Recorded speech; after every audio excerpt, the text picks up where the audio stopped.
మరొకసారి ఈ ఆరాధనకు కూడా వచ్చిన ప్రభు బిడ్డలందరికీ హృదయపూర్వక ప్రేమ వందనాలు చెల్లిస్తున్నాను. అందరికీ వందనాలు. నేటి వాక్య ధ్యానాంశముగా ఇర్మియా గ్రంథము 13వ అధ్యాయము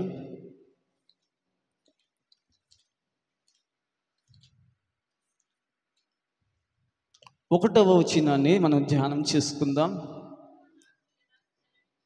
యెహోవా నాతో ఇలాగు సెలవిచ్చెను, నీవు వెళ్ళి అవిసెనార నడి కట్టుకుని నీ నడుమున దానిని కట్టుకొనము, నీళ్ళల్లో దాన్ని వేయకము.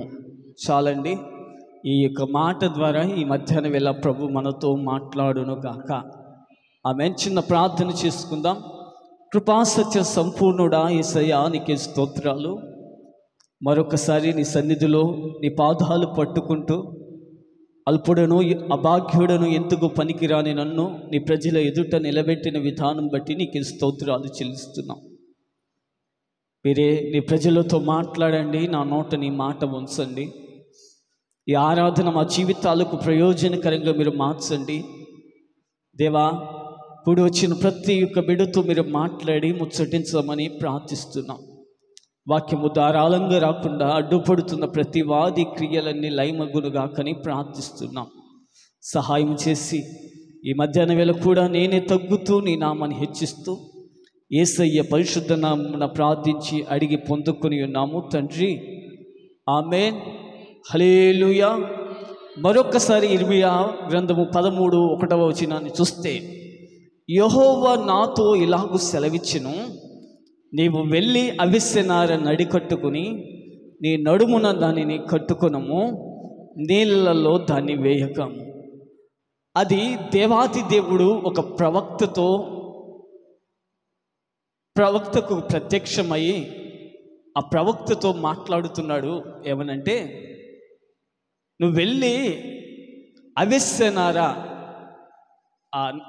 అవిసెనార కొనుక్కొని దానిని నడుముకు కట్టుకోనుము అని దేవాతి దేవుడు ఆ ప్రవక్తతో మాట్లాడుతున్న సందర్భం అది. అవిసెనార నడి కట్టుకుని అంటే, అవిసెనార అంటే ప్రస్తుత దినాలలో మనం ఎలా దానిని అర్థం చేసుకోవచ్చు అంటే, ఒక ఖరీదైన వస్త్రముగా దానిని మనం అర్థం చేసుకోవచ్చు. ఆ ప్రవక్తతో అంటున్నాడు దేవాతి దేవుడు, ఒక దర్శనంలో మాట్లాడుతూ అంటున్నాడు కదా, వెళ్ళి ఒక వస్త్రాన్ని కొనుక్కో, అవిసెనారను కొనుక్కుని దానిని నీ నడుముకు కట్టుకో అని మాట్లాడుతూ అంటున్నాడు. తర్వాత నీళ్ళల్లో దాన్ని వేయకము. నువ్వు చాలా జాగ్రత్తగా దాన్ని నడుముకు కట్టుకోవాలి. నేలల్లో మాత్రం ఎంత మాత్రం దానిని ఆ వస్త్రాన్ని నువ్వు వేయకూడదు అని మాట్లాడుతున్నాడు. ప్రభు చెప్పాడు కదా, ఆ ప్రవక్త ప్రభు చెప్పిన మాటకు శిరస వహించి అవిసెనారను కొనుక్కుని ఆ దానిని నడుముకు కట్టుకుని నడికట్టు కట్టుకుని ఆ ప్రాంతమంతా ఆ దేశమంతటా ఆ ప్రవక్త ఏం చేస్తున్నాడంటే, దానిని ఆ వస్త్రాన్ని విలువగల ఖరీదు కలిగిన ఆ వస్త్రాన్ని నడుముకు కట్టుకుని ఆ ప్రాంతమంతా తిరుగుతున్నాడంట. తిరుగుతూ ఉండగా ఆ ప్రజలంతా ఆశ్చర్యంగా చూస్తున్నారంట. ఏంటి, నిన్నటి దినం వరకు వీడు సాధారణంగానే ఉన్నాడు కదా, మనలాగానే జీవించాడు కదా, ఏంటి ఈరోజు ఒక అవిసెనార కట్టుకుని ఈ ప్రాంతమంతా తిరుగుతున్నాడు అని వారంతా ఆశ్చర్యపోయారంట. ఒక ప్రత్యేకమైన బిడ్డగా ఆ ప్రవక్త ప్రాంతం అంతా సంచరిస్తున్నాడట. సంచరిస్తున్న సమయాలలో రెండవసారి ప్రభు అతనికి మరలా ప్రత్యక్షమై 13వ అధ్యాయము 3వ వచనాన్ని చూస్తే, ఇర్మియా గ్రంథము 2వ మారు యెహోవా వాక్కు నాకు ప్రత్యక్షమై, నీవు కొని నడుమున కట్టుకొనిన నడుకట్టును తీసి లేచి యూఫ్రటీసు నది యొద్దకు పోయి అక్కడనున్న బండ బీటలో దానిని దాచిపెట్టమని యెహోవా ఆజ్ఞాపించినట్లుగా అక్కడ రాయబడి ఉంది. హల్లెలూయా. మొదట ప్రత్యక్షమై ఆ ప్రవక్తతో ఏమని మాట్లాడాడు దేవుడు? నువ్వు వెళ్ళి అవిసెనార కొనుక్కుని దానిని నడుముకు కట్టుకుని ఆ ప్రాంతమంతా సంచారము చేయమని ప్రభు మాట్లాడాడు. రెండవసారి ప్రభు మరలా ఆ ప్రవక్తే ప్రత్యక్షమయ్యి ఏమని మాట్లాడుతున్నాడు? నువ్వు నడుముకు కట్టుకున్నవే, ఆ నడుముకు కట్టుకున్న అవిసెనార తీసివేసి యూఫ్రటీస్ అనే నది ఉంది, నువ్వు నివసిస్తున్న ఈ దేశానికి కొన్ని వందల కిలోమీటర్ల దూరంలో ఆ దేశము దాటిన ఆ మరొక దేశంలో యూఫ్రటీస్ అనే నది ఉంది. ఆ నది అంచున బండ సందులలో దానిని దాచిపెట్టు అని ప్రభు రెండోసారి ప్రత్యక్షమై ఆ ప్రవక్తతో మాట్లాడాడు. ఇక దేవాది దేవుడే మాట్లాడాడు. నడుముకు కట్టుకున్న ఆ నడికట్టు తీసేయమన్నాడని ఆ ప్రవక్త ఏం చేశాడంటే ఆ నడికట్టు తీసేసి ప్రభు చెప్పినట్లుగా, ప్రభు సెలవిచ్చినట్లుగా ఆ దినాలలో ప్రయాణం అంటేనే ఇక దేశము దాటి దేశం వెళ్ళి ఆ యొక్క నడి ఒడ్డున ఉన్న ఆ బండ సందుల్లో పెట్టాలని, ఆ దినాలలో ప్రయాణ సౌకర్యాలు లేని ఆ కాలాలలో ఆయన కొన్ని వందల కిలోమీటర్లు కాలి నడకనే ప్రయాణం చేసి ప్రభు చెప్పినట్లుగా, ప్రభు సెలవిచ్చినట్లుగా ఆ నడుముకు కట్టుకున్న ఆ నడికట్టు తీసివేసి చేతుల పట్టుకుని ప్రయాణమైపోతూ యూఫ్రటీస్ అనే ఆ నది అంచున ఒడ్డున గల ఆ బండ సందులలో దాన్ని దాచి వచ్చేసాడు. చాలా కష్టమైన, అసాధ్యము అయిన పరిస్థితులు, కానీ దేవుడు చెప్పాడు, ఆ ప్రవక్త వెళ్ళాడు. కష్టముతో కూడినదైనా ఇష్టముగా ప్రవక్త చేసి ఆ బండ సందులలో ఆ నడికట్టును దాచి మరలా ఎలాగైతే ప్రయాణం చేశాడో నడుచుకుంటా మరలా తిరిగి అలాగే నడుచుకుంటా వచ్చాడు. వస్తే మరలా ఏమైంది? అంత బాగుంది అని అనుకుంటున్న పరిస్థితుల్లో మూడవసారి అంట మరలా ప్రభు అతనికి ప్రత్యక్షమయ్యాడట. ప్రవక్తికి ప్రత్యక్షమై ఏమని మాట్లాడుతున్నాడు? 13వ అధ్యాయము 6వ వచనం చూస్తే, అనేక దినములైన తరువాత యెహోవా, నీవు లేచి యూఫ్రటీసు నది యొద్దకు పోయి నేను అక్కడ దాచిపెట్టమని నీకు ఆజ్ఞాపించిన నడుకట్టును అక్కడి నుండి తీసుకొనమని నాతో చెప్పగా, నేను యూఫ్రటీసు నది యొద్దకు పోయి త్రవ్వి ఆ నడికట్టును పెట్టిన చోటు నుండి దానిని తీసుకుంటుని, నేను దానిని చూడగా ఆ నడికట్టు చెడిపోయి ఉండెను, అది దేనికి పనికిరాని దాయెను. మనం దీనిలో క్షుణ్ణంగా పరిశీలిస్తే, శ్రద్ధగా ఈ వాక్యాన్ని చదివితే ఆఖరిలో, నేను దానిని చూడగా ఆ నడికట్టు చెడిపోయి ఉండెను, అది దేనికి పనికిరాని దాయెను. మూడోసారి ఆ ప్రవక్తకి ప్రభు ప్రత్యక్షమై ఏం చెప్తున్నాడు? నువ్వు దాచిపెట్టావు కదా బండ సందుల్లో, నువ్వు మరలా వెళ్ళి దానిని మరలా తీసుకురమ్మన్నాడట. ప్రభు సెలవిచ్చాడు కదా. మరలా వెళ్ళాడు ఈ ప్రవక్త. ఆ బండ సందుల్లో ఉన్న ఆ యొక్క నడికట్టును చూడంగానే, ఆ విలువైన వస్త్రాన్ని తీసి చూడంగానే అంట అది ఎలాగుంది? చెడిపోయిన దాయను, అది ఎందుకు పనికిరానిదిగా అది మారిపోయింది. ఆ మొదట ఎలాగూ ప్రత్యక్షమై ఆ ప్రవక్తతో మాట్లాడాడు, నువ్వు ఒక అవిసెనార కొనుక్కోవాలి, దానిని నడుముకు కట్టుకోవాలి అని చెప్పాడు. రెండవసారి ప్రత్యక్షమై ఏమన్నాడు? అది నీ నడుము నుండి తీసేసాయి, నడుముకు కట్టుకున్నావు కదా దాని నుండి తీసివేసి యూఫ్రటీస్ నది యొద్ద ఆ బండ సందులలో దాన్ని దాచిపెట్టు అన్నాడు. మూడవసారి ఏమన్నాడు? వెళ్ళి దాచిపెట్టావే, వెళ్ళి అది దానిని తీసుకురా అనగానే వెళ్ళాడు. చూసేసరికి అది చెడిపోయినది అయింది. ఎందుకు పనికిరానిదిగా ఆ నడికట్టు అలా మారిపోయింది. అప్పుడు ఆ ప్రవక్త అడుగుతున్నాడట దేవాతి దేవుణ్ణి, నన్ను 3 సార్లు దర్శించావే, ఇలా చేయమన్నావు, మొదటేమో అది కనుక్కోమన్నావు, నడుముకు కట్టుకోమన్నావే, నేను అలాగే చేశానే. రెండవసారి వెళ్ళి ఆ బండ సందుల్లో దాయమన్నవే, అలాగే చేశానే. కష్టమైన నడుచుకుంటూ వెళ్ళి అక్కడికి వెళ్ళి దాచిపెట్టానే. మూడోసారి మరలా ప్రత్యక్షమై మరలా నువ్వు నాకు ప్రత్యక్షమే చెప్పినప్పుడు దానిని తీసివేస్తే ఎందుకు పనికిరానిదిగా మారిపోయిందే అని ఆ ప్రవక్త ప్రభువుని అడుగుతున్నాడంట.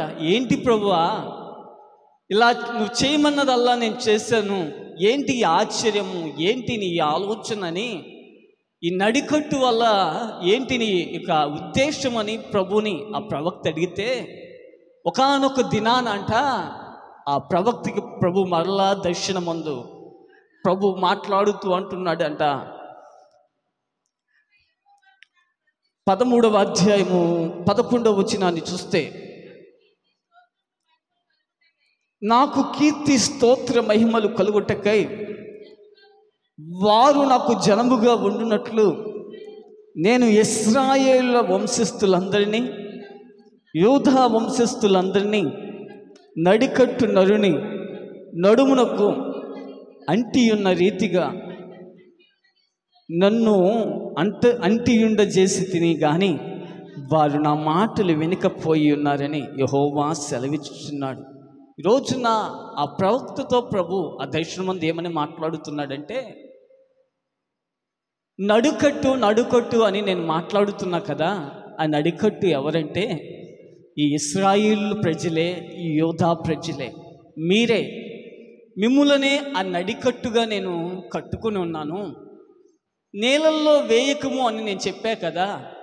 నీరు అంటే ఈ లోకానికి సాదృశ్యంగా ఉంది. లోకములో మీరు పడిపోకుండా నేను మిమ్మల్ని అందరినీ గట్టిగా నేను కట్టుకుని ఉన్నాను. కానీ వారు నా మాట వినలేదు. వినకుండా వారి సొంత ఆలోచన, సొంత చిత్తము జరిగించుకుంటూ, సొంత కార్యాలే నెరవేర్చుకుంటూ వారు వెళ్ళిపోయారు. నాతో అంటిపెట్టుకున్నంత కాలం బాగానే ఉన్నారు, కానీ వారు చెడిపోయిన వారు, ఎందుకు పనికిరాని వారుగా ఉన్నారు అని ప్రభు మాట్లాడుతున్నాడు. హల్లెలూయా, హల్లెలూయా. నడుకట్టు అంటే ఇక మనమే. మనందరిని బట్టి ఆయన ఏమని కోరుతున్నాడంటే, మనందరి పట్ల ఆయన ఉద్దేశం ఏమై ఉందంటే, మనమందరము కూడా లోకంలో కలిసిపోకుండా ఒక వేరుపాటై ఒక ప్రత్యేకమైన జీవితం జీవించాలని, ఆయనతోనే అంటిపెట్టుకుని ఉండాలని ఆయన చిత్తము, ఆయన ఆలోచనలో ఉండగా, మనమేమో ఆ నడికట్టును ఆయనకు సమీపంగా ఆయనతో అంటిపెట్టుకునే జీవితం అనేది లేకుండా మనం విడిపోయినట్లుగా మనం చూస్తున్నాం. హల్లెలూయా. ప్రభు అదే బాధపడుతూ అంటున్నాడు కదా, ఒక ప్రత్యేకంగా మేము ఉండాలని, మీరందరూ ఉండాలని నేను కోరుకున్నాను. గట్టిగా నేను కట్టుకున్నాను మీ అందరినీ, కానీ మీరందరూ ఏమైపోయారు? ఎందుకు పనికిరానిదిగా, దేనికి పనికిరాని వారిగా మీరు అయిపోయారు అని ప్రభు మాట్లాడుతున్న సందర్భాన్ని మనం చూస్తున్నాం. ఈరోజున ఆ 13వ అధ్యాయము 11వ వచనంలో చూస్తే, నాకు కీర్తి స్తోత్ర మహిమలు కలుగుటకై వారు నాకు జనముగా ఉండునట్లు నేను ఇశ్రాయేలుల వంశస్థులందరినీ యూదా వంశస్థులందరినీ నడుకట్టు నరుని నడుమునకు అంటి ఉన్న రీతిగా నన్ను అంటియుండ చేసి తిని కానీ వారు నా మాట వినకపోయి ఉన్నారని యెహోవా సెలవిచ్చుచున్నాడు. నేను కట్టుకుని ఉన్నాను, కానీ మీరు నా మాట నొల్లకపోయిరి అని ప్రభు బాధపడుతున్నాడు. హల్లెలూయా. ఈరోజు ఆయన మనలందరినీ కొనుక్కున్నాడు. ఎందుకు కొనుక్కున్నాడు? లోకములో నుండి మనలందరినీ కొనుక్కున్నాడు. ఏనాడో నశించిపోవాల్సిన మనలందరినీ ఆయన కొనుక్కుని 11వ వచనంలో చూస్తే, మనల్ని ఎందుకు కొనుక్కున్నాడు అని మనం చూస్తే, కీర్తి కలుగునట్లుగా. నిన్ను ఎందుకు కొనుక్కున్నాడంటే, అమ్మా, నీ ద్వారా ఆయనకు కీర్తి కలగాలని ఆయన నిన్ను కొనుక్కున్నాడు. నిన్ను ఒక నడికట్టుగా కట్టుకున్నాడు. కానీ నువ్వు ఆయన మాట వినలేని బిడ్డగా నువ్వు మారిపోయావు. హల్లెలూయా, హల్లెలూయా. మరలా ప్రభు అంటున్నాడు, నేను నిన్ను ఎందుకు కొనుక్కున్నాను అంటే స్తోత్ర మహిమలు కలుగునట్లుగా నేను నిన్ను కొనుక్కున్నాను. నీ ద్వారా ఆయనకు స్తోత్రము మహిమలు కలుగునట్లుగా నీ ద్వారా నా ద్వారా ఆయన మనలను కొనుక్కున్నాడట. ప్రభు చిత్తము అలాగూ మన పట్ల ఉండగా, అలాగూ మనమందరము ఆయనకు సమీపముగా రాగలిగి ఆయనను అంటిపెట్టుకుని ఉండాలని ఆయన మనల్ని కొనుక్కుంటే, మనమేమో ఆయన మాట విననొల్లని ప్రజలుగా మారి మన సొంత చిత్తము, మన ఆలోచన, మన తెలివితేటలను బట్టి ఆయన నుండి ఎడబాపు అయిపోయి నడికట్టు దూరమైపోయినట్లుగా మనము కూడా ఎందుకు పనికిరాని బిడ్డలుగా మారిపోయిన దినాలుగా మన జీవితాలు ఉన్నాయి. హల్లెలూయా, హల్లెలూయా. కీర్తి ఘనత మహిమ కలుగునట్లుగా ఆయన మనలను కొనుక్కున్నాడు. నీ ద్వారా నా ద్వారా కీర్తి కలగాలని, ఆయన నామానికి ప్రభావ మహిమ ఘనతలు రావాలని ఆయన అవిసెనార అనే నడికట్టు కట్టుకుని గట్టిగా మనలందరినీ నిత్యము ఆయనతో ఉండాలని మనలను కోరుకుంటే, మనమేమో కాగా మీరు, ఆయన అంటున్నాడు కదా, కాగా వీరు నా మాటలు విననొల్లకపోయిరి అని ప్రభు మాట్లాడుతున్న సందర్భాన్ని మనం చూస్తే, ప్రభుకి దూరముగా ఆయన మాట విననొల్లని ప్రజలుగా మనం ఉన్నామని ఈ మధ్యాహ్న వేళ గుర్తు చేస్తున్నాడు. హల్లెలూయా, హల్లెలూయా. ఈ మధ్యాహ్న వేళ ప్రభు మాట్లాడుతున్నాడు ఏమనంటే, నేను నిన్ను కొనుక్కున్నాను అని ప్రభు మాట్లాడుతున్నాడు. హల్లెలూయా. నీ ద్వారా కీర్తి కలగాలని, నీ ద్వారా మహిమ కలగాలని నేను నిన్ను కోరుకున్నాను. నీ ద్వారా ప్రభుకి మహిమ కలుగుతుందా? నీ ద్వారా ఆయనకు కీర్తి కలుగుతుందా? ఒక్కసారి ఆలోచన చేద్దామా? ఒక్కసారి మనం పరిశీలన చేసుకుంటే ఆయన మన పట్ల ఆలోచన ఏమై ఉంది?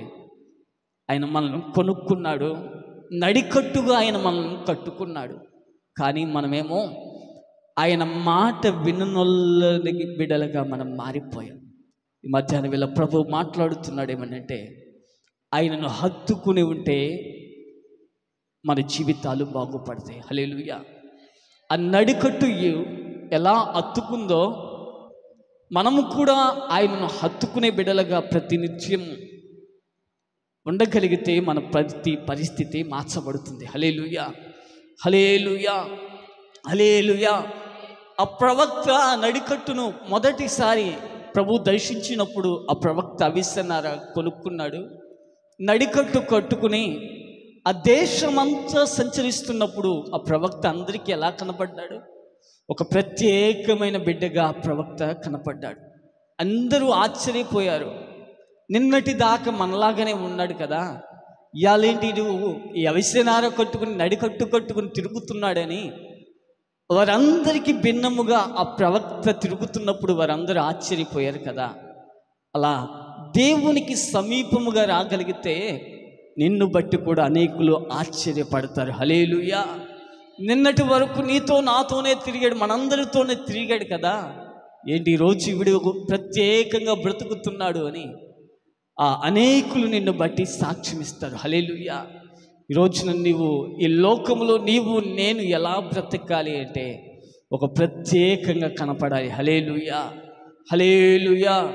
ఈరోజున ఆ నడికట్టు ఎలా హత్తుకుందో మధ్యాహ్న వేళ వాక్కు వింటున్న ప్రియబిడ్డలారా, మనము కూడా ఆ ప్రభుని అలాగే హత్తుకొనగలిగితే మన ప్రతి పరిస్థితి మార్చబడుతుంది. హల్లెలూయా. హత్తుకున్న జీవితాలలో ఆరోగ్యము దొరుకుతుంది ఆ బిడ్డలకు. హల్లెలూయా. ఎవరైతే దేవునిని హత్తుకుని జీవిస్తారో ఆ బిడ్డలకు సంపదలు, సర్వ సంపదలు దొరుకుతాయి. హల్లెలూయా. ఏ బిడ్డలైతే దేవునిని హత్తుకుని జీవిస్తారో లేమి అనేది ఆ బిడ్డలు చూడరు. హల్లెలూయా, హల్లెలూయా. సమృద్ధి అయిన అనుభవాలలో ఏ బిడ్డలైతే దేవునిని హత్తుకుని జీవిస్తారో ఆ కుటుంబము, ఆ బిడ్డలు ఎల్లప్పుడూ సమృద్ధి అనుభవంలోనే ఉంటారు. హల్లెలూయా. ఈరోజున మనము ఈ కరువు, ఈ దుర్భరమైన పరిస్థితులు, ఈ యొక్క ప్రతికూలమైన పరిస్థితులు ఎందుకు అనుభవిస్తున్నాము అంటే ఆ దేవుడు మాట్లాడుతున్నాడు కదా, కాగా మీరు నా మాటలు విననొల్లకపోయిన బిడ్డలుగా మీరు మారిపోయారు. హల్లెలూయా, హల్లెలూయా. ఈ మధ్యాహ్న వేళ ప్రభు స్పష్టంగా నీతోనే మాట్లాడుతున్నాడు ఏమనంటే, నువ్వు నడికట్టుగా మారగలిగితే ఈ మధ్యాహ్న వేళ ఆయనను హంటి పెట్టుకుని ఆయనను హత్తుకునే జీవితం గనుక నువ్వు జీవించగలిగితే నీ యొక్క చరిత్రనే మార్చడానికి ఆయన సిద్ధముగా ఉన్నాడు. హల్లెలూయా, హల్లెలూయా. బైబిల్ గ్రంథంలో చూస్తే అంటి పెట్టుకుని హత్తుకుని జీవించిన బిడ్డలు బైబిల్ గ్రంథంలో కొంతమంది ఉన్నారు. ఆ బిడ్డలు చూస్తే హత్తుకుని జీవించారు. వారి జీవితాంతం, వారి పరిస్థితి, వారి చరిత్ర మార్చబడింది. ఈ మధ్యాహ్నం వేళ అంటి పెట్టుకుని హత్తుకుని జీవించే జీవితాలు జీవించగలిగితే దేవుడు మన పట్ల చేసే ఆశ్చర్యమైన కార్యాలు ఎలా ఉంటాయో కొన్ని మాటలు 20 బిడ్డల గురించి నేను మధ్యాహ్నం వేళ తెలియచేసి ఈ వాక్యాన్ని నేను ముగిస్తాను. గత వారపు ఆరాధనలో మనం చెప్పుకున్నట్లుగా నయోమికి 2 కోడళ్ళు ఉన్నారు. పెద్ద కోడలి పేరేమో ఓర్ఫా, చిన్న కోడలి పేరేమో రూతు అని మనం తెలుసుకున్నాం. ఈ రోజున ప్రతికూలమైన పరిస్థితి అత్త జీవితంలో ఎదురైంది. ఉన్న ఫలంగా యజమానుడు చనిపోయాడు, తర్వాత కుమారులు చనిపోయారు. అలాంటి ప్రతికూలమైన పరిస్థితుల్లో అత్త కోడళ్ళను పిలిచి ఏమంది? ఓర్ఫా రూతమ్మను పిలిచి అంది, అమ్మా నేను బహు వృద్ధురాలైపోయాను, నాకిక ఆ పిల్లలను కనే శక్తి లేదమ్మా, మీరు మీ పుట్టిళ్ళకి వెళ్ళిపోండమ్మా, మీ వారు ఉన్నారు, మీకు అక్కడ సంపదలు సర్వసంపదలు అన్నీ అక్కడ ఉన్నాయి, మీరు వెళ్ళిపోయి చక్కగా మీ జీవితాన్ని మీరు జీవించండి అని అత్తైన నయోమి తన కోడళ్లకు చెప్పింది. పెద్ద కోడలు ఇదే అదునుగా భావించి ఓర్ఫా ఏం చేసింది? ఇదే దొరికిందిలే ఛాన్స్ అన్నట్టుగా వెళ్ళి నయోమిని ముద్దు పెట్టుకుని వెళ్ళిపోయింది. ఆ క్షణం నుండే నయోమి ఆ యొక్క ఓర్ఫా బైబిల్ గ్రంథంలో ఆమె చరిత్ర ఇంకా కనపడినట్లుగా లేదు. కానీ చిన్న కోడలైన రూతమ్మ ఏం చేసిందంటే, నీ పరిస్థితి అంతనే చూస్తున్నా అత్తమ్మ, నీ దేవుడే నా దేవుడు, నీ దేవుడు శక్తివంతమైన వాడు, నీ దేవుడు శక్తివంతమైన కార్యాలు చేయగలిగిన దేవుడు, నీ దేవుడే నా దేవుడు, నీ జనమే నా జనం అని ఆ ప్రతికూలమైన పరిస్థితుల్లో కూడా ఆ రూతమ్మను హత్తుకున్నట్లుగా మనం చూసాం. హల్లెలూయా, హల్లెలూయా, హల్లెలూయా. ఆ రూతమ్మ ఏం చేసింది? తన అత్తమ్మను హత్తుకుంది. పెద్ద కోడలేమో విడిచిపెట్టి వేసింది. ఆమె చరిత్ర అక్కడితో కనుమరుగైపోయింది. కానీ రూతమ్మము ఆ నయోమిని హత్తుకుని జీవించి ఆమె వెంటే ప్రయాణమైపోయి తమ యొక్క సొంత ప్రాంతానికి వచ్చినప్పుడు తినటానికి తిండి లేని పరిస్థితి. అత్తేమో బహు వృద్ధురాలైపోయింది. ఇక అత్తమ్మతో అంటుంది, అత్తమ్మ నువ్వు ఇంట్లోనే ఉండు, నేను నీకు ఎలాగైనా నేను నీకు తెచ్చి ఆహారం పెడతాను, నువ్వు ఇంట్లోనే ఉండు అని చెప్పి ఆ రూతు ఏం చేసిందంటే సమీపంలో గల ఆ యొక్క పొలములోనికి వెళ్ళింది. అంత పరిగంత ఏరుకున్న తర్వాత కొంత వదిలేసిన పరిగి ఏరుకుంటకి వెళ్ళి ఆ కొద్దిగా దొరికిన ఆ పరిగెను తీసుకుని తృప్తి కలిగిన జీవితము రూతు జీవించి ఆ కొద్ది దానిని తెచ్చి అత్తమ్మను ఆకలి తీర్చినట్లుగా మనం చూస్తున్నాం. హల్లెలూయా, హల్లెలూయా, హల్లెలూయా. ఈ రోజున దేవుని నువ్వు హత్తుకొనగలిగితే తృప్తి కలిగిన జీవితాన్ని నువ్వు జీవిస్తావు. హల్లెలూయా. ఈ రోజున తృప్తి కలగటం లేదంటే, ఎంత ఉన్నా ఇంకా తృప్తి లేదు. చాలామంది బిడ్డలకు ఇంకా తృప్తి లేని జీవితముగా చాలామంది బిడ్డలు ఉన్నారు చాలా కుటుంబాలలో. కానీ దేవుని అంటి పెట్టుకున్న నా బిడ్డలు తృప్తి కలిగి జీవిస్తారు. హల్లెలూయా. రూతమ్మ ఏం చేసింది? అత్తమ్మను అంటి పెట్టుకుని జీవించింది. తృప్తిగా దొరికిన చిన్న పరిగెన తీసుకువెళ్ళి ఆ అత్తమ్మ ఆకలి తీర్చినట్లుగా మనం చూస్తున్నాం. ఆ తృప్తి కలిగిన జీవితము అదే విధంగా హత్తుకునే జీవితము ఆ రూతమ్మ చరిత్రను మార్చేసింది కదా. ఏమైంది? ఏ పొలములోనికి పరిగి ఏరుకుంటకి వెళ్ళిందో ఆ పొలం యజమానినే భర్తగా స్వీకరించి ఆ పొలానికి యజమానురాలైపోయింది కదా. ఈ రోజున ఆమె చరిత్ర మార్చబడింది అంటే ఆమె జీవితం ఎలాగుంది? ఆమె జీవితం హత్తుకునే జీవితంగా ఉంది. హల్లెలూయా, హల్లెలూయా, హల్లెలూయా. ఆ యొక్క ఓర్ఫా చరిత్ర అంతటితో కనుమరుగైపోయింది. ఎందుకంటే హత్తుకునే జీవితం ఓర్ఫాలో లేదు. కానీ రూతమ్మకి హత్తుకునే జీవితం ఉంది కనుకనే ఆమె చరిత్ర ఇప్పటి వరకు మనం చూడగలుగుతున్నాం. ఈరోజున నా చరిత్ర మార్చబడాలి అంటే, నా జీవితంలో ఉన్న ప్రతికూలమైన పరిస్థితులన్నీ మార్చబడాలంటే నేను చేయవలసిందే ఏకైక మార్గం ఏదైనా ఉన్నది అంటే, ఈ మధ్యాహ్న వేళ మనం ఆరాధిస్తున్న యేసయ్యను మనం గనుక హత్తుకొనగలిగితే ఆయన మాత్రమే బలసూచకమైన కార్యాలు చేయగలిగిన సమర్థుడై ఉన్నాడు. హల్లెలూయా, హల్లెలూయా, హల్లెలూయా.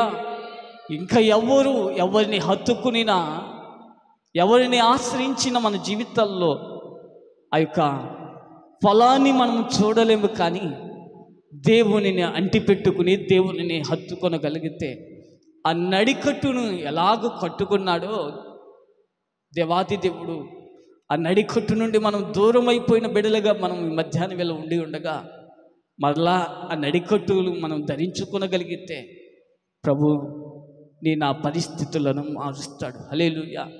ఈ మధ్యాహ్నం వేళ నీ పరిస్థితులు ఎలా ఉన్నా ప్రభు స్పష్టంగా మాట్లాడుతున్నాడేమనంటే, హత్తుకుని జీవించే జీవితం నేను కలిగి ఉండాలి. హల్లెలూయా, హల్లెలూయా, హల్లెలూయా. ఆ ప్రవక్త నడుకట్టు కట్టుకుని తిరుగుతూ ఉంటే ఆ దేశం అంతటా అతనికి ఘనత కలిగిందే. ఈరోజున అనేకులు అతని బట్టి ఆశ్చర్యపడారే. నేను కూడా ప్రభుని అంటిపెట్టుకుని మన గ్రామంలో, మన సంఘములో, మన యొక్క ప్రాంతంలో మనం ప్రభుతో అంటిపెట్టుకుని మనం హత్తుకుని జీవించగలిగితే ప్రభుని మనకు కూడా ఘనత అనేది ప్రభు అనుగ్రహిస్తాడు. హల్లెలూయా. ఎవరైతే అవమానించారో, ఎవరైతే హీనపరుస్తున్నారో, ఎవరైతే నిన్ను కించపరిచి మాట్లాడుతున్నారో, వీరి దేవుడు ఎక్కడ ఉన్నాడని వారి ఎదుటనే దేవుడు నీ యొక్క చరిత్రను మార్చి వారి ఎదుటనే నిన్ను సాక్షిగా నిలబెడతాడు. హల్లెలూయా, హల్లెలూయా. మొదట మనం చేయవలసిందేంటి? ప్రభువుని హత్తుకునే జీవితం మనం జీవించాలి. హల్లెలూయా. ఎవరు జీవించారు అలా? మొదటిగా రూతమ్మ జీవించింది, ఆమె చరిత్ర మార్చబడింది. రెండవదిగా బైబిల్ గ్రంథంలో మనం చూస్తే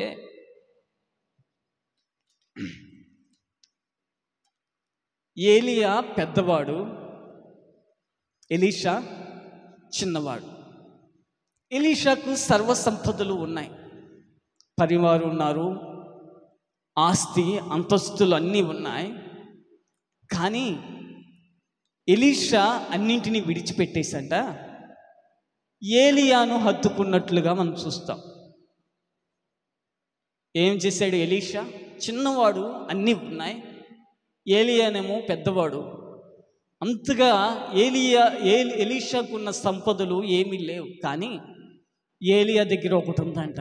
అదేంటంటే అతని కప్పుకున్న దుప్పటి. అన్నీ ఉన్నాయి. ఎలీషా సర్వసంపదలు, తన రాజ్యంలో, తన కుటుంబంలో అన్ని పనివారు, అన్నీ చక్కగా బాగుగా, అన్ని చక్కని పరిస్థితులు ఎలీషా అనుభవిస్తున్నాడు. కానీ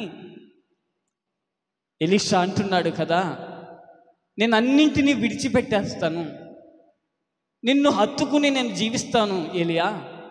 ఎందుకంటే నీ మీద నువ్వు కప్పుకుని ఉన్న నీ దుప్పటి సంగతి నాకు తెలుసు. ఎందుకంటే ఆ దుప్పటిలో అభిషేకం అనేది ఉంది, ఆ శక్తి నాకు తెలుసు అని, ఆ సంగతి నాకు తెలుసు అని ఎలీషా తనకున్నదంతటిని విడిచిపెట్టేసి తగ్గింపు జీవితంతో ఏలియా దగ్గరికి వచ్చేసి అతనిని హత్తుకున్నట్లుగా, ఇక నీవే నాకు కావాలి, నాకున్న సంపదలు, నాకున్న పనివారు, నా వెనుక ఉన్నవి ఏవి నాకొద్దు, నేను అన్నింటినీ మర్చిపోతున్నాను అని చిన్నవాడైన ఎలీషా పెద్దవాడైన ఏలియా దగ్గరికి వచ్చేసి అతనిని హత్తుకున్నట్లుగా మనం చూస్తాం. హల్లెలూయా, హల్లెలూయా, హల్లెలూయా. అక్కడ ఇంటి దగ్గరేమో సర్వ సంపదలు ఉన్నాయి. ఏది కావాలంటే అది తినొచ్చు, ఎలా కావాలంటే అలా బ్రతకొచ్చు.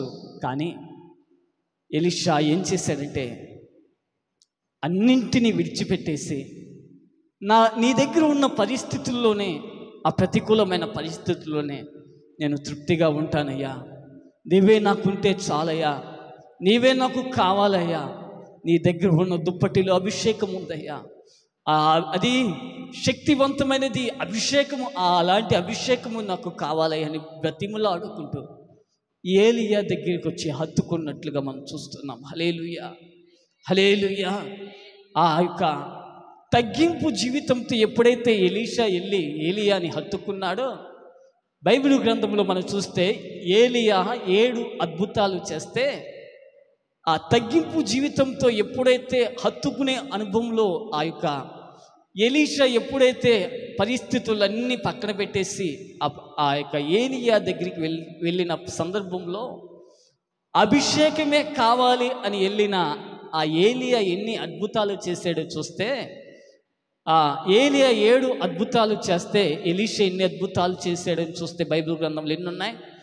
14 అద్భుతాలు ఎలీషా చేసినట్లుగా మనం చూస్తున్నాం. హల్లెలూయా, హల్లెలూయా. 2 అంతల అభిషేకాన్ని ఎలీషా పొందుకున్నట్లుగా మనం చూస్తున్నాం. ఈ రోజున అతని తగ్గింపు జీవితము, అతని హత్తుకునే జీవితము అతని చరిత్రనే మార్చివేసింది. హల్లెలూయా, హల్లెలూయా. ఈ రోజున నీవు నేను కనుక తగ్గించుకొని ఆయన పాదాలు పట్టుకొనగలిగి ఆయనను నడికట్టుగా మనం మారగలిగితే, ఆ రూతమ్మ చరిత్ర ఎలాగూ మారిపోయిందో, ఈ యొక్క ఎలీషా చరిత్ర ఎలాగూ మారిపోయిందో, నేను ఆ చరిత్రను కూడా ఆయన మార్చబోతున్నాడు. హల్లెలూయా, హల్లెలూయా, హల్లెలూయా. రోజున తగ్గింపు అనేది మనలో లేకనే ఈ ప్రతికూలమైన పరిస్థితులు, దేవుని కార్యాలు అనేది మనం చూడటం లేదు అంటేనే ఇంకా ఆయన పాదాలు పట్టుకుని అత్తుకునే జీవితం మనకు లేకనే అన్న విషయాన్ని ఈ మధ్యాహ్నం వేళ ప్రభు మనందరితో మాట్లాడుతున్నాడు. ఇకనైనా ఆయన మాట్లాడుతూ ఉండగా ఆయనను హత్తుకుంటే ఇప్పటి వరకున్న పరిస్థితి ఒక రకంగా, ఎన్నో అవమానాలు నిందలు భరిస్తూ ఇప్పటి వరకు నువ్వు నీ జీవిత యాత్రను కొనసాగిస్తున్న బిడ్డగా నువ్వు ఉన్నావు. కానీ ఆయన హత్తుకుని జీవించగలిగితే అవమానాలన్నింటినీ ఆయనను సంతోషముగా మార్చి మనం ఆరాధిస్తున్న యేసయ్య ఆయన హత్తుకున్న బిడలలో నోటి నిండా నవ్వును కలుగు చేసే దేవుడై ఉన్నాడు. హల్లెలూయా, హల్లెలూయా. ఇకనైనా మనకున్న గర్వము, మనకున్న అతిశయము, మనకున్న సొంత ఆలోచన, సొంత జ్ఞానము, మన తెలివి, మన జ్ఞానాన్ని బట్టి తగ్గింపు జీవితము అనేది లేక ప్రభు పాదాల మీద పడి ఏడవలేని పరిస్థితుల్లో మనం ఉండి కార్యాలు చూడలేని బిడలుగా మనం ఉన్నాము. మధ్యాహ్నం వేళ ప్రభు మాట్లాడుతున్నాడు ఏమిటంటే, హత్తుకునే స్థితిలోనికి నువ్వు రావాలి. హల్లెలూయా. ఆ నడికట్టును కట్టుకొనగలిగితే ఒక ప్రత్యేకంగా నువ్వు జీవించగలుగుతా. నీ గ్రామంలో, సంఘములో ఒక ప్రత్యేకమైన సాక్షిగా నువ్వు కనపడగలగవు. ఈ రోజున ఆయన బాధపడుతూ ఈ మాటలు మాట్లాడుతున్నాడు ఏమనంటే, కాగా మీరు మాటలు విననొల్లని ప్రజలుగా మీరు ఉన్నారు, అందుకనే మీరు చెడిపోయినదిగా, ఎందుకు పనికిరాని వారుగా మీరు ఉన్నారు అని ప్రభు మాట్లాడుతున్నాడు. హల్లెలూయా, హల్లెలూయా, హల్లెలూయా. మనం ఆరాధిస్తున్న యేసయ్య కోపించుచునే వాత్సల్యత చూపే దేవుడు. ఆయన కోపము నిమిషము, ఆయన దయ ఆయుష్కాలము. ఈరోజున ఆయన దయ మన మీద చూపించగబట్టే ఈరోజు నెల మనం బ్రతికి ఆయనను స్తుతించగలుగుతున్నాం. ఈరోజున లోకంలో ఎప్పుడో మనం మునిగిపోయి ఆచారంలో ఉన్న మనలందరినీ ప్రభు కొనుక్కున్నాడే. ఆయనకు కీర్తి కలుగునట్లుగా, ఆయనకు ఘనత కలిగినట్లుగా ఆయనకు స్తోత్ర మహిమలు కలుగున్నట్లుగా మనల్ని కొనుక్కున్నాడని ఆయన మాట్లాడి ఉన్నాడుగా. ఇకనైనా మారి ప్రభుకి సమీపంగా ఆయనకు హత్తుకునే జీవితం జీవిస్తూ బ్రతకగలిగితే మన పరిస్థితులన్నీ ఆయన మార్చుతాడు. హల్లెలూయా, హల్లెలూయా. ఇకనైనా ఆలోచన వస్తుందా?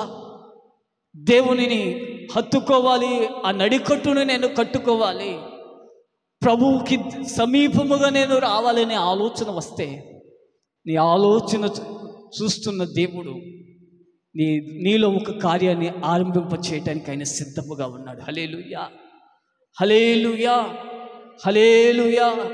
ఒక ఆలోచన నీలో ప్రారంభం అవ్వాలి. ప్రభు కొరకే బ్రతకాలని, ఒక వేరుపాటైన జీవితము జీవించాలని. నీ కుటుంబంలో పరిస్థితులను బట్టి ఏడుపు అనేది నీకు రావట్లేదా? నీ పిల్లల పరిస్థితులను బట్టి నీ యొక్క జీవిత భవిష్యత్తును గురించి ఏడుపు అనేది నీకు రావట్లేదా? నీ జ్ఞానము, నీ సొంత ఆలోచనలను బట్టి చెడిపోయినదిగా, ఎందుకు పనికిరాని బిడ్డగా నువ్వు మారి ఉన్నావు. ప్రభు ఈ మధ్యాహ్నం వేళ స్పష్టంగా మాట్లాడుతూ ఉండగా ఆయనకు సమీపంగా హత్తుకొనగలిగితే నీ జీవితము ధన్యకరంగా మార్చడానికి ఆయన సిద్ధముగా ఉన్నాడు. హల్లెలూయా. వేవేల మందికి దీవెనకరంగా ఆయన మార్చడానికి, నీ సంఘానికి, సేవకులకు, నీ ప్రాంతానికి ఒక ఘనమైన పాత్రగా నేను మార్చడానికి ఆయన సిద్ధంగా ఉండగా నీ ఆలోచన మారగలిగితే, నేను నిన్ను హత్తుకోవాలి ప్రభువా అని నువ్వు ఆలోచన నీలో ప్రారంభమైతే, ఈ యొక్క మధ్యాహ్న వేళ నుండే ఆయన నీ పట్ల ఒక ఆశ్చర్యం చేయబోతున్నాడు. హల్లెలూయా, హల్లెలూయా, హల్లెలూయా. మనం ఏం చేయాలి? ఆయనను హత్తుకునే జీవితం మనం జీవించాలి. హల్లెలూయా, హల్లెలూయా. రూతమ్మ హత్తుకుని జీవించింది. ఆమె చరిత్ర కొనసాగుతూనే ఉంది. అనేకులు ఆమెను తలంచుకుంటూనే ఉన్నారు. ఓర్ప ఆమెను గురించి ఎవరు పట్టించుకోవట్లేదుగా. ఆమె చరిత్ర ఆ రోజుతోనే అయిపోయింది. మన చరిత్ర అనేది, మన సాక్ష్యం అనేది ఆగిపోకూడదు. హల్లెలూయా, హల్లెలూయా. తరతరాలు నీ యొక్క దేవునితో అంటిపెట్టుకుని హత్తుకున్న జీవితం తరతరాలు చెప్పుకోవాలి. నిన్ను బట్టి నీ యొక్క తరతరాలు చెప్పుకునే భక్తి నువ్వు చేయగలగాలి. హల్లెలూయా, హల్లెలూయా, హల్లెలూయా. రోజున మనం ఆగిపోయే బిడలుగా మనం ఉండకూడదు.